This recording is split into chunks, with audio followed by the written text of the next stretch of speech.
कि मुल्क संगीन आईनी बहरान से दोचार हो चुका है। सुप्रीम कोर्ट की जानिब से मखसूस नशिस्तों की अक्सरियती फैसले ने मामलात को सुलझाने के बजाय मजीद उलझा दिया है। इलेक्शन कमीशन अजीब मखमसे का शिकार है। वो पार्लियामेंट की बात माने या 8 जजों की। गोया आईनी इदारों के दरमियान इलेक्शन कमीशन सैंडविच बन चुका है। इस बंद गली से निकलने का रास्ता क्या है? दूसरी तरफ सुप्रीम कोर्ट में तकसीम बिल्कुल वाज़ेह हो चुकी है। प्रैक्टिस एंड प्रोसीजर एक्ट ने इस तकसीम को मजीद फ्यूल दिया है। गुज़िश्ता रोज जस्टिस मंसूर की जानिब से कमेटी की तश्कील पर एतराज़ात के जवाब में चीफ जस्टिस ने जवाबी खत लिखकर नई बहस छेड़ दी है। सवाल ये है कि इस लड़ाई का नुक्ता अंजाम क्या होगा? IMF और पाकिस्तान के दरमियान डील हुकूमत की बड़ी कामयाबी समझी जा रही है। क्या अब मुल्क मुआशी टेक ऑफ की तरफ जा रहा है? इन इश्यूज पर तफसील से अंदर की खबर देंगे नजम सेठी।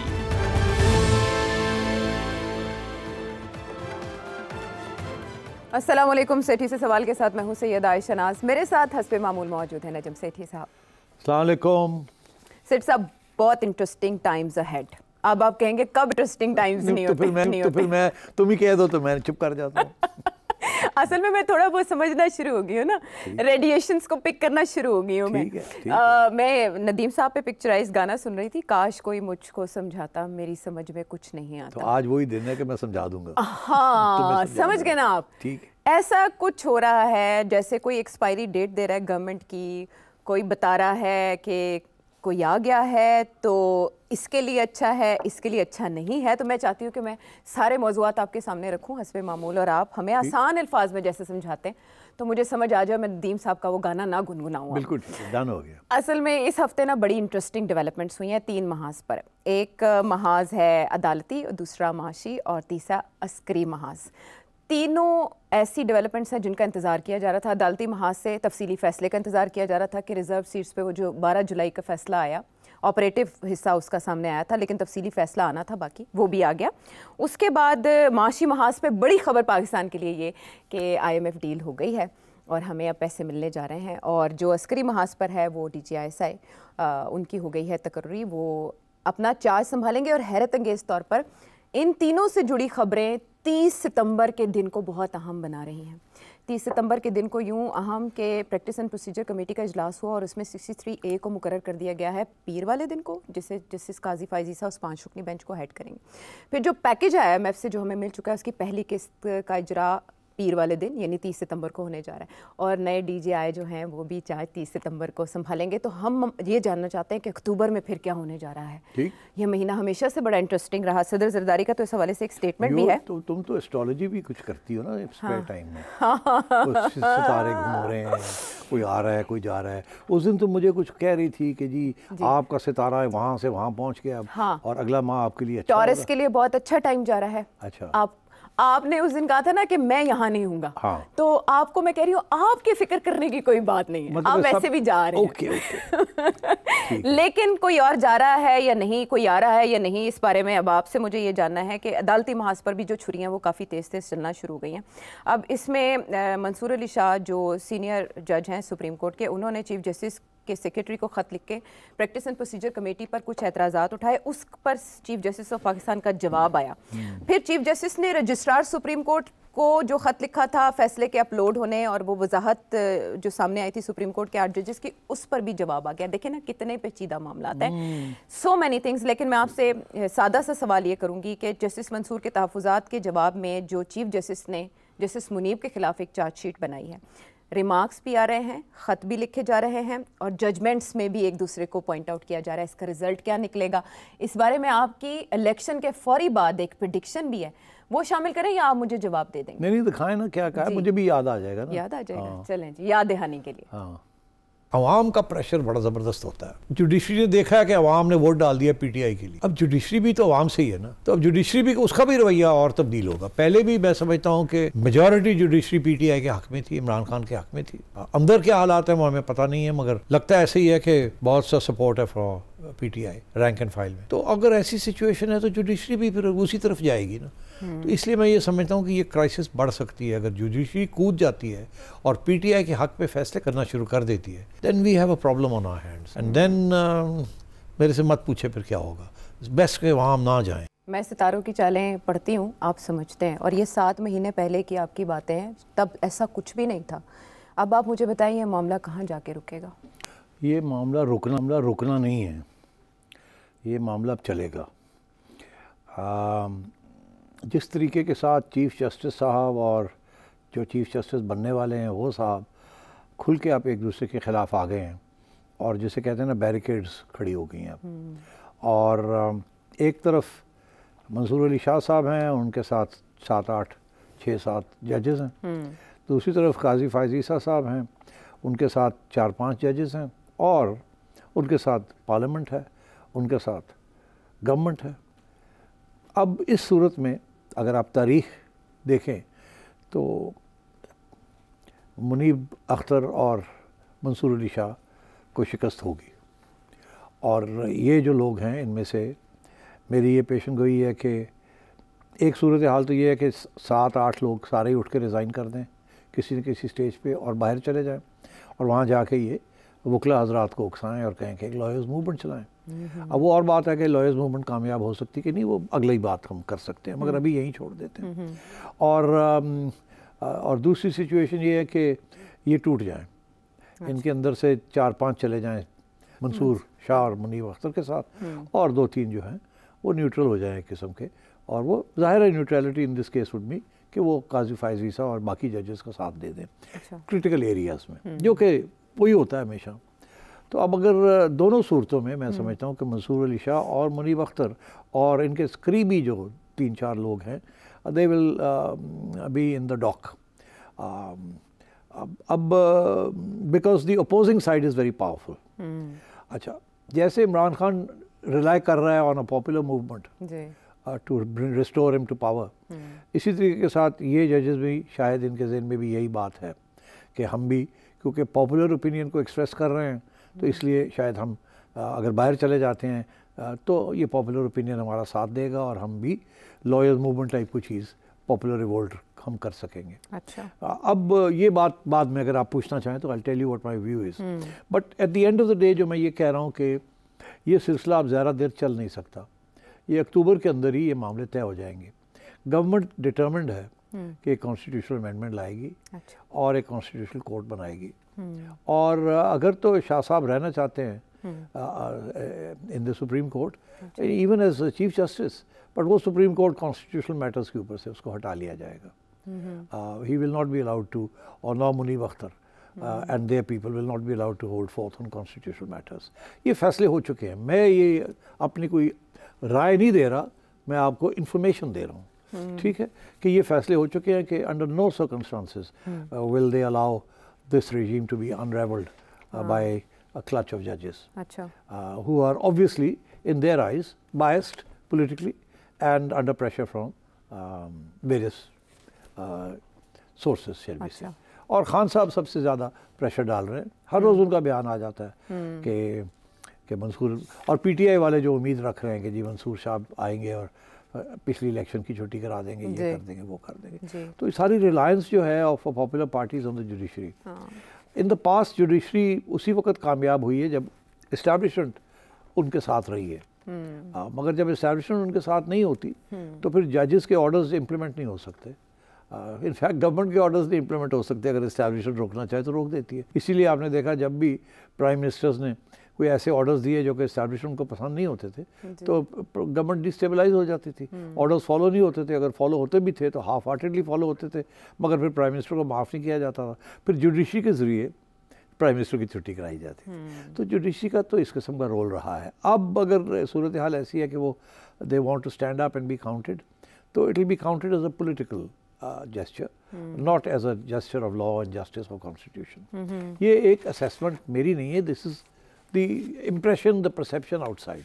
अच्छा, अब आइए आप, तो I suspect कि ये गेम जो है जुडिशरी वाली ये अक्टूबर के एंड से पहले सेटल हो जाएगी और establishment and government and parliament and election commission ये जीत जाएंगे और ये 5-7 जजेस जो हैं they will lose.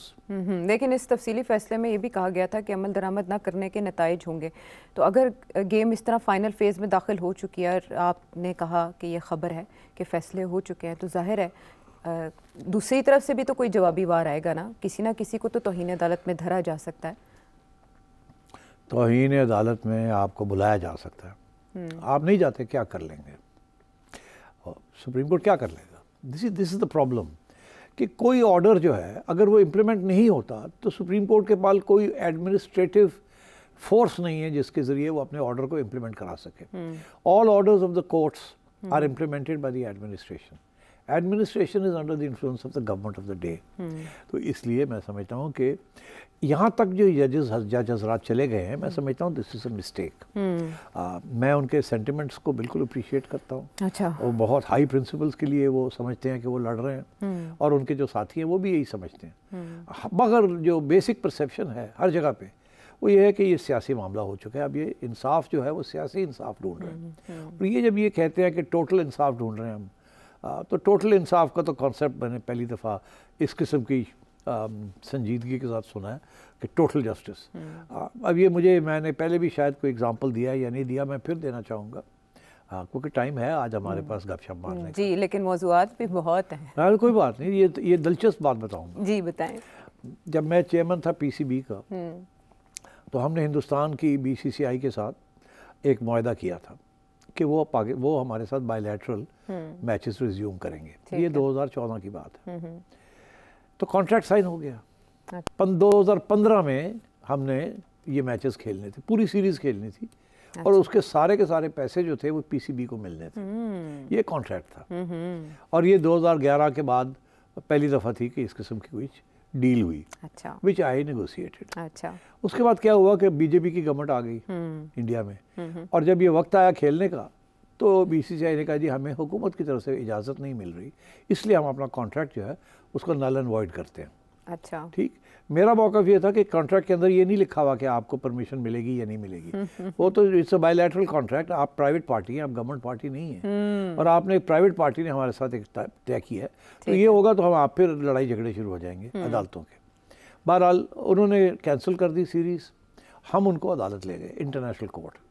International court में बड़ा ज़बरदस्त फ़ैसला आया। हमारा मौक़िफ़ ये था कि चले अगर हम मानते हैं कि अगर इनकी गवर्नमेंट ने इनको इजाज़त नहीं दी तो हमें कोई एविडेंस दे दें, कोई ख़त दिखा दें, कोई प्रूफ दे दें कि गवर्नमेंट ने रोका है इनको। अच्छा, स्मार्ट। तो उन्होंने आगे से कहा कि नहीं हमारे पास ऐसी कोई चीज़ नहीं है। अच्छा। तो हमने कहा अगर ऐसी चीज़ नहीं है तो हम आपके बात पर कैसे यकीन कर सकते हैं? ये अदालत है। अच्छा। बातों पे तो यकीन नहीं होता, कोई एविडेंस दें। हाँ। हम तो कॉन्ट्रैक्ट दिखा रहे हैं आपको कि ये कॉन्ट्रैक्ट है। हाँ। तो उन्होंने कहा कि नहीं हमारे पास एविडेंस नहीं है, हमें तो कन्वे कर दिया जाता है। अच्छा। ठीक, इशारों में। अच्छा, तो ख़त्म। जजेस ने सारी बात सुन ली। हमारा ख्याल था हमारा केस बड़ा स्ट्रॉन्ग है, इनके पास कोई एविडेंस ही नहीं है। तो हुआ क्या, जज ने जब 3 जज थे, उन्होंने जब फैसला दिया तो इंडिया के हक़ में फ़ैसला दे दिया, हमारे ख़िलाफ़ फ़ैसला दे दिया। नॉट ओनली हमारे ख़िलाफ़, उन्होंने कहा कि ये जो खर्चे भी हैं ये भी आप ही दें। ज़ाहिर है कि यहाँ पाकिस्तान में बड़ी तनकीद हुई कि आप क्यों गए थे, आपने गलत किया, पैसे ज़ाया कर दिए, ये हो गया। अच्छा। मगर बड़ी वो बात छोड़ दें आप। दिलचस्प बात यह है कि अदालत ने लिखा क्या था, मैं अब वो बताने लगा हूँ क्या लिखा था। और उसका जो रेफरेंस है वो आज की पाकिस्तान के अंदर जो हो रहा है उसका मैं देने लगा हूँ।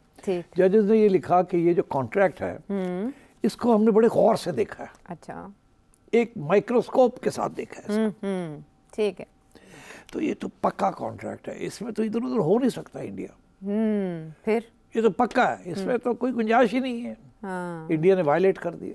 अच्छा। फिर कहते हैं कि अगर हम इस कॉन्ट्रैक्ट से दूर से देखें, हाँ, बाइनोकुलर के साथ। अच्छा। माइक्रोस्कोप के साथ नहीं। अच्छा। बाइनोकुलर के साथ देखें तो फिर बात समझ आती है कि इंडिया की गवर्नमेंट ने इनको इजाज़त नहीं दी होगी। ओहो। अच्छा। पहले पूरा माहौल देखा ना, BJP फलाना ढिंगड़ा, वो दूर से देखा, दूर से ये भी नज़र आया, BJP भी नज़र आ रही है, ये भी आ रहा है, वो भी आ रहा है। माइक्रोस्कोप में तो सिर्फ यही नज़र आएगा ना जब ऐसे करके देखेंगे। तो उन्होंने कहा कि इस सूरत में हम बाइनोकुलर के साथ जाते हैं। ठीक है। तो यहाँ भी सूरत हाल ऐसी है कि इन्होंने यहाँ भी वो टोटल जस्टिस का जो कॉन्सेप्ट इन्होंने निकाला है कि हम तो सारी चीज़ देख रहे हैं, इसीलिए जहाँ एप्लीकेशन भी नहीं आई सीट्स के ऊपर, अच्छा, वो भी हमने दे दी एंड सो हम टोटल जस्टिस की बात कर रहे हैं। तो बाइनोकुलर के साथ देख रहे हैं। ये माइक्रोस्कोप जो कानून कहता है कि माइक्रोस्कोप के साथ ही कानून को देखना चाहिए, कभी भी बाइनोकुलर के साथ कानून को नहीं देखा जाता। अगर बाइनोकुलर के साथ देखेंगे तो सियासी चीज़ें नज़र आती हैं जी। और कोशिश यही होनी चाहिए कि आइन को फॉलो किया जाए और सियासत ना की जाए। हाँ। तो यहाँ भी वही हुआ है। तो अब वो सियासत क्योंकि शुरू हो चुकी है आयशा, और काफ़ी संजीदगी के साथ सारी जो पार्टीज हैं वो सियासत कर रही हैं। पार्लियामेंट भी सियासत कर रही है, उसका तो काम है। EC भी सियासत कर रहा है जी, गवर्नमेंट तो हर लीड कर रही है सियासत जी। तो ये है टोटल सियासत। अच्छा, अब टोटल सियासत में शिकस्त किसकी होगी, ये आप मुझे और हार बताएं, किसकी और जीत किसकी होगी? बेनिफिशियरी कौन होगा? बेसिकली सियासत के अंदर पावर, हाँ। जिसके पास पावर है वो कामयाब होता है। अच्छा। जिसके पास पावर नहीं है या कोशिश कर रहा है पावर लेने की, वो अगर कामयाब नहीं होता पावर लेने में तो वो फेल हो जाता है। इस वक्त सारा पावर जो है वो एक तरफ है, दूसरी तरफ एक पोटेंशियल पावर है। अगर वो पावर निकलता है बाहर और एक्सप्लॉइट किया जाता है तो पावर बहुत बड़ा है, वो है अवाम। ठीक है। मगर अवाम इस वक्त क्या खान साहब के लिए खड़ा होने के लिए तैयार है या सिर्फ वोट डालने के लिए तैयार है?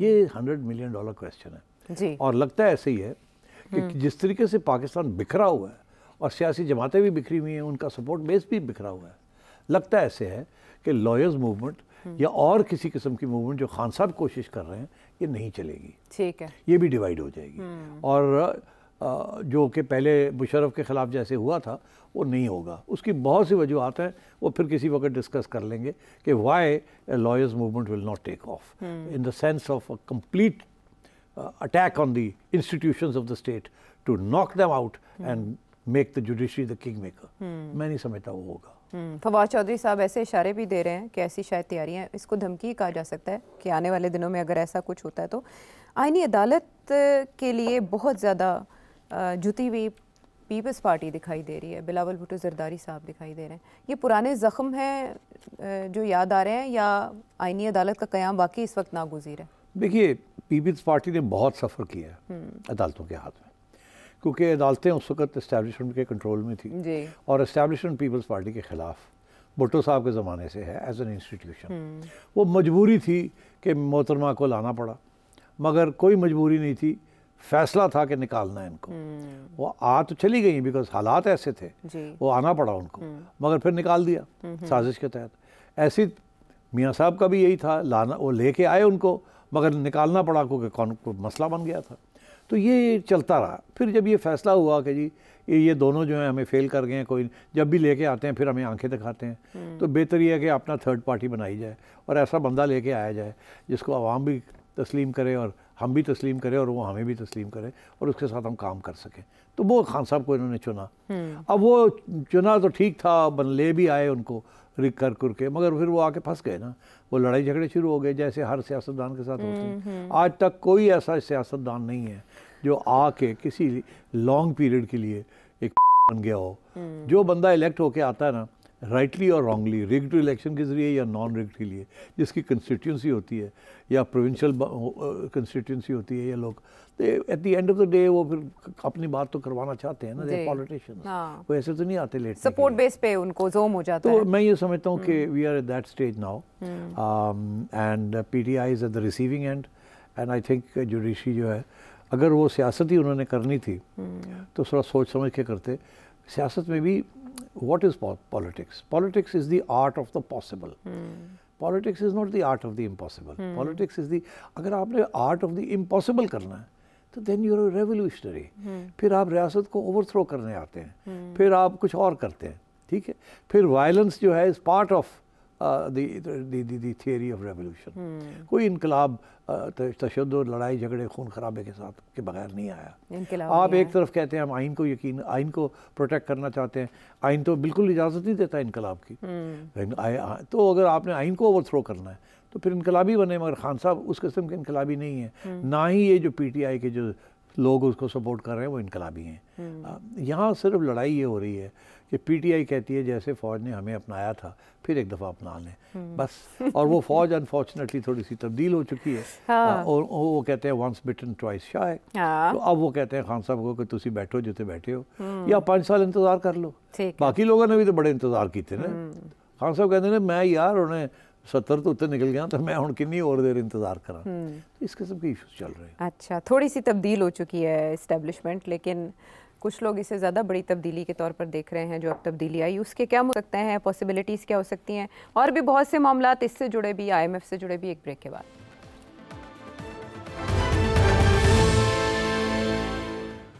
शो में एक बार फिर खुश आमदेद।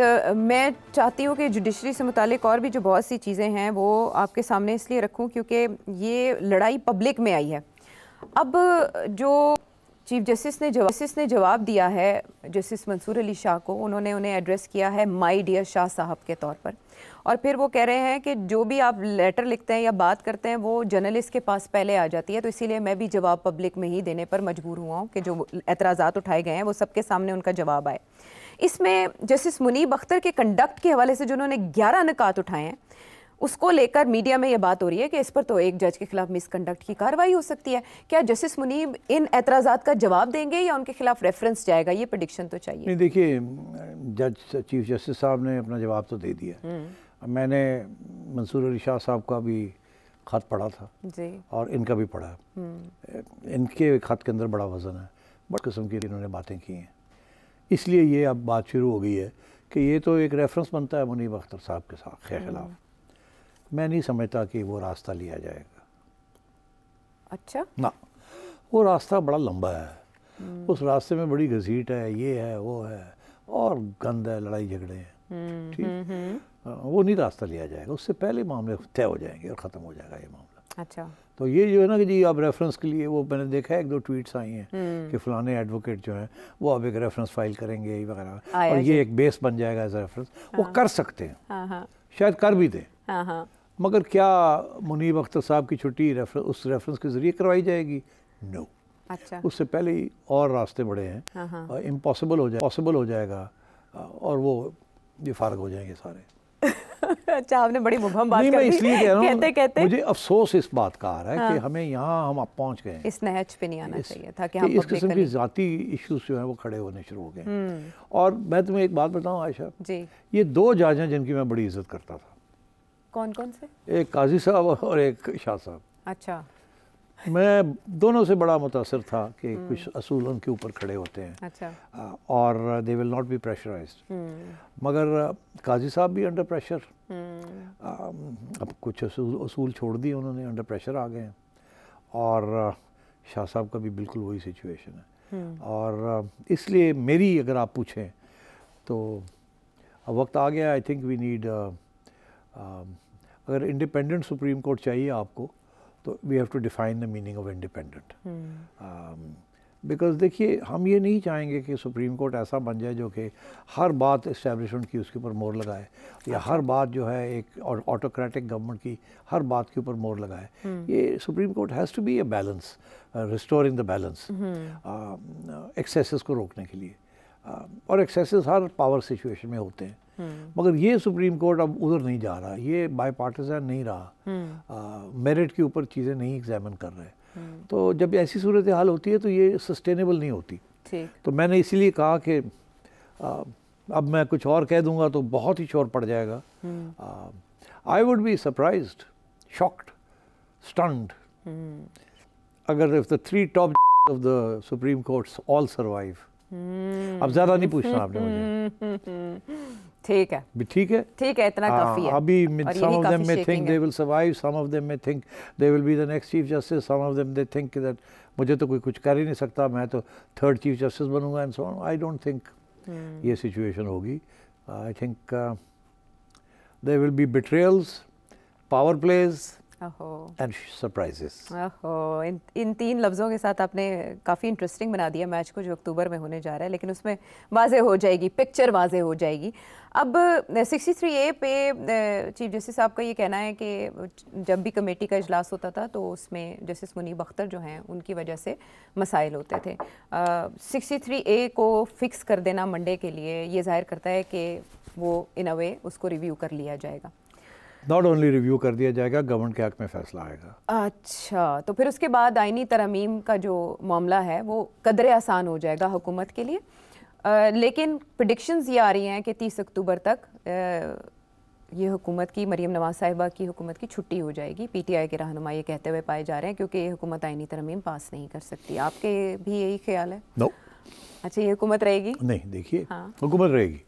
अच्छा, बात ये क्यों आ रही है ऐसी बातें? हाँ, अब अगर आप इजाज़त दें तो मैं कुछ लिंक करूंगा, कुछ और डेवलपमेंट्स हुई हैं, शायद आप उधर जाना चाहेंगी कि नहीं, मुझे नहीं पता।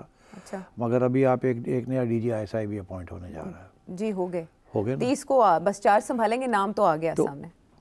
तो उनकी अपॉइंटमेंट भी इम्पोर्टेंट है जी, और उसका ताल्लुक भी आपके सवाल के साथ है, क्योंकि क्या उनके आने के साथ कोई नई पॉलिसीज़ होंगी या पुरानी पॉलिसीज़? हाँ, ये मेरा सवाल था बिल्कुल। तो वो कोई ये नहीं की जा रही थी कि पीटीआई जो है वो इलेक्शन स्वीप करेगी तो रोकना पड़ जाएगा और हर किस्म के रास्तेंगे। तो जो लोग इन्वॉल्व रहे हैं इन चीज़ों में, whether dealing with the judiciary, whether dealing with the political parties, सब ने they all failed at one level or another। और बात है रियर गार्ड एक्शन में बचाव हो गया लास्ट मिनट में, मगर बेसिकली जो असेसमेंट थी कि इलेक्शन किधर जाएगी किधर नहीं जाएगी वो तो गलत निकली ना। फिर इसलिए भाग दौड़ करनी पड़ गई राइट एट द एंड, जिसके अपने कॉन्सिक्वेंसेस निकल आए, बहुत से इल्ज़ाम लगने शुरू हो गए हैं एजेंसियों के ऊपर। तो I won't go there, but these are serious matters and the new army chief is a very serious man. He's a straight guy, he's a serious man, he's upright, make no mistake about that। तो sooner or later उन्होंने action लेना ही लेना था। अब लोग परेशान थे कि इतनी एक्शन लिया क्यों नहीं, कोई इलेक्शन को हुए कुछ अरसा हो गया, बट मैंने यही कुछ पेशन गोई की थी। सुनवा दें आप वो सुनवा दें, जब मैंने कहा था कि 3 लोग इधर उधर हो जाएंगे, तो अब जो सूरत हाल है उसमें 3 लोग ही हो रहे हैं ना इधर उधर। एक तो हो रहे हैं, बाकी कहा था वो सुन लेते हैं। एक तो हो गया जी, दूसरे की भी 2 की तो होगी ना जी।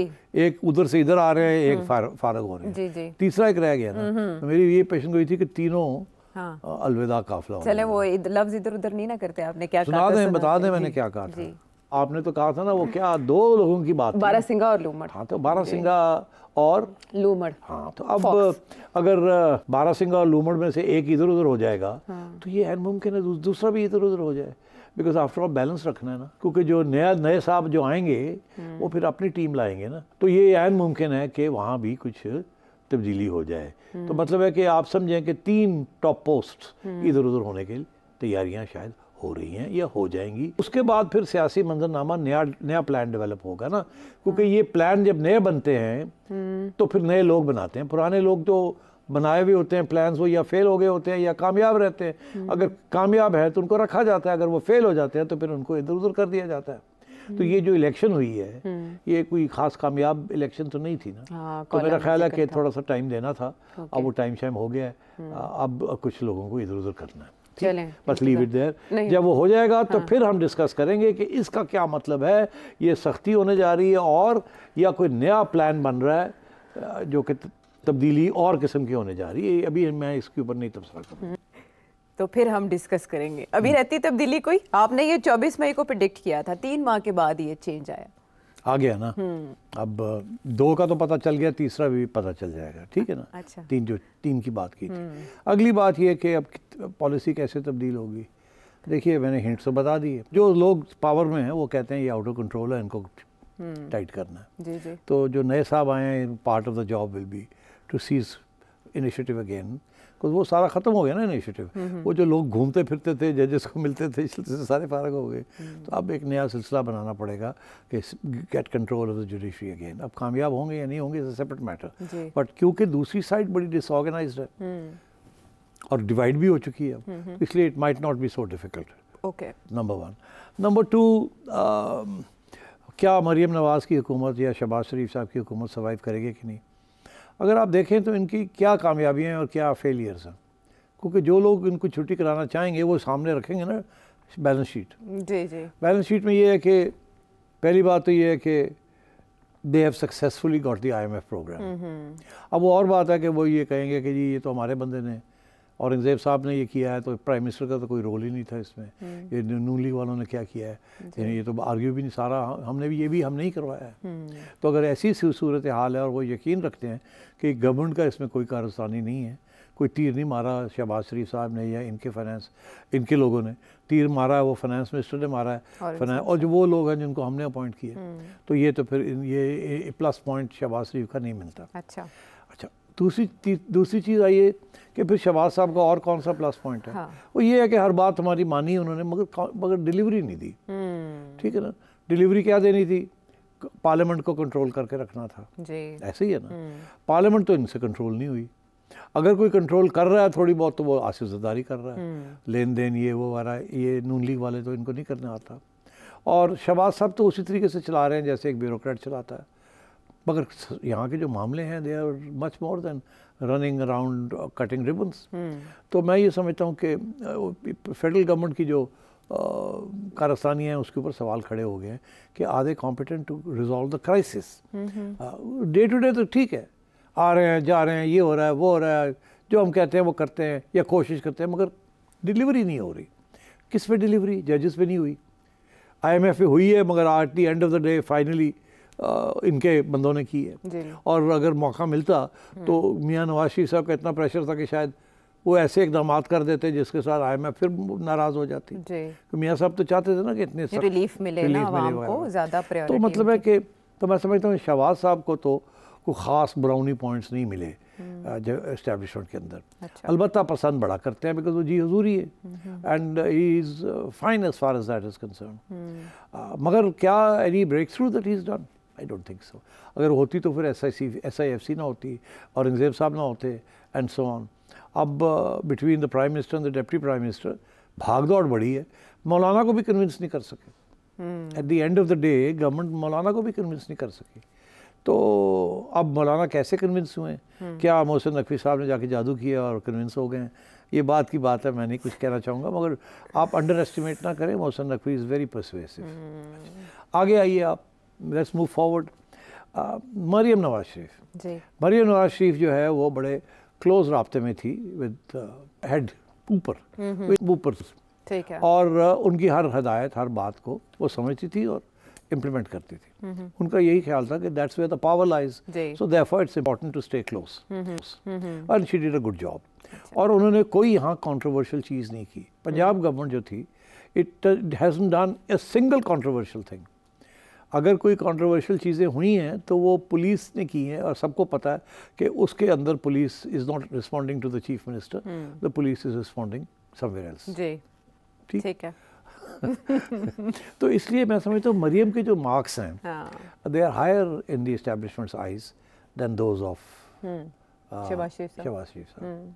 शहबाज शरीफ साहब की अनफॉर्चुनेट नेगेटिविटी ये है कि वो फंसे हुए हैं बेचारे। एक तरफ एक पावरफुल एस्टैब्लिशमेंट है, दूसरी तरफ एक पावरफुल भाई है। मियाँ साहब छोटे, कभी इधर कभी इधर कभी इधर कभी इधर, very difficult, but he is kept his dignity and he is kept going. इसका क्या मतलब लूँ मैं कि ब्राउनी पॉइंट्स नहीं है फिर भी? नहीं, वो लगे हुए हैं ना, लगे हुए, कोशिश तो जारी है, ठीक है। और उन्होंने किसी चीज़ पे नाराज़ नहीं किया एस्टैब्लिशमेंट को। अच्छा, ठीक, ये भी बड़ी बात होती है, ये प्लस पॉइंट होगा। हाँ, ये प्लस पॉइंट है। तो रिलायबल है, मगर डिलीवरी वो जो टीम उन्होंने इकट्ठी की है ना, वो डिलीवरी नहीं दे रही। अब वो टीम की क्यों कैसे इकट्ठी की, किसमें कौन कौन से प्रेशर्स थे?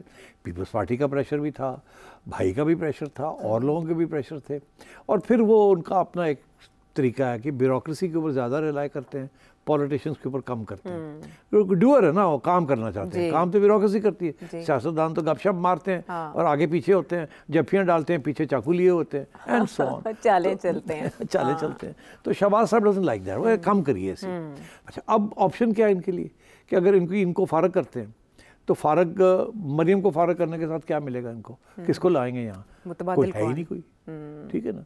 इस्लामाबाद में अलबत्ता पीपल्स पार्टी, हाँ, बिलावल, वो उन्होंने बिलावल को अपना चाल चला दी है। वो अब बन रहा है, वो फॉरेन मिनिस्टर से आगे निकल गया है। वो अब उसने कह दिया है, अब सारी डिबेट जो हो रही है ऑन सुप्रीम कोर्ट, वो बिलावल ने खींच ली है।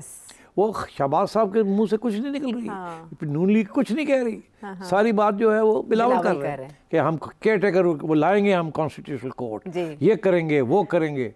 तो सारा जो डिबेट है वो तो बिलावल ले गए, और ये सोची समझी, ये आसिफ ज़रदारी का चलो जी बटन दबाया, बिलावल शुरू हो गया। अब सारी हेडलाइंस एवरीडे बिलावल ले रहा है। तो बिलावल इज पोजीशनिंग हिमसेल्फ कि अगर फैसला ये होता है कि गवर्नमेंट यही रहेगी PTI की और नून लीग की और पीपल्स पार्टी की, और शहबाज शरीफ साहब को कहना है खुदा हाफिज, तो फिर बिलावल जो है, जब हम हैं, Bilawal might be able to deliver better, because Bilawal का जो स्ट्रॉन्ग पॉइंट्स हैं, एक तो है जो वालिद साहब मास्टर, तो मास्टर का ट्यूटर जो है वो फिर कुछ ना कुछ तो बेहतर सियासत करेगा ना। एक दूसरी बात ये कि Bilawal is very articulate, Bilawal is very confident, Bilawal is charming, Bilawal has got all these other qualities, intelligence, charm, and also reasonable. तो मैं ये समझता हूँ कि only if the establishment thinks कि Bilawal is a better bet जी than the Noon league, Shahbaz साहब, तो then they may think of it.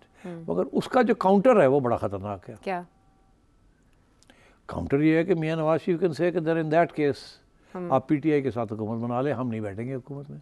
क्या बात है। तो देखिए ना, फिर भाई और भाई लोग के गेम जो है वो शहबाज शरीफ साहब के हाथ में नहीं होगी। हाँ, वेरी इंटरेस्टिंग। सो ये दूसरा कार्ड उनके फिर हाथ ये है कि हाँ। काउंटर के लिए कि अगर आपने यही करना है जी तो फिर आप पीटीआई और नून लीग की और पीपल्स पार्टी की हुकूमत बना लें, हम नहीं करेंगे। मगर पीपल्स पार्टी जो है वो पोजीशनिंग कर रही है। ठीक, यहाँ मरियम को भी उन्होंने चैलेंज कर दिया हाँ, governor on the governors issue, on the vice vice chancellor chancellor issue.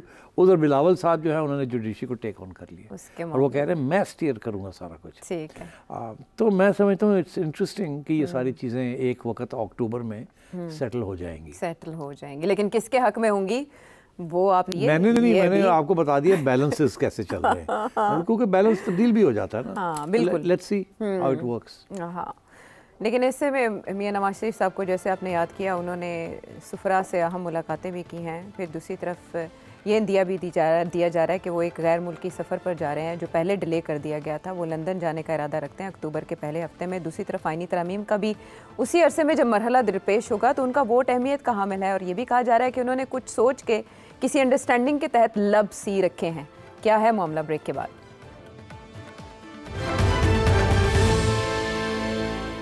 Show में साथ देने का शुक्रिया। नवाज शरीफ साहब इस सिचुएशन में क्या सोच रहे हैं, हम हमेशा यही सोचते रहते हैं और फिर आपकी तरफ आते हैं आपसे बात करने के लिए। असल में सितंबर जब शुरू हुआ तो ये खबरें गर्म थीं कि नवाज शरीफ साहब लंदन जाएंगे और इमरान खान साहब ने भी इसका इंदिया दिया था कि सामान वगैरह उन्होंने कुछ पकड़ना है, उसके बाद वो चले जाएंगे। और फिर पीटीआई ने ये कहना शुरू कर दिया कि भाई वो वापस ही नहीं आएंगे। उस वक्त आपने भी ये खबर दी थी, लेकिन उस वक्त आप भी जा रहे थे, आप भी नहीं गए, नवाज शरीफ साहब भी नहीं गए, और अब ये खबरें हैं कि नवाज शरीफ साहब लंदन चले। मेरे बारे में क्या खबर है? जी, आपके बारे में क्या खबर है? आपके बारे में खबर है कि आप भी लंदन जा रहे हैं, नवाज शरीफ साहब भी लंदन जा रहे हैं।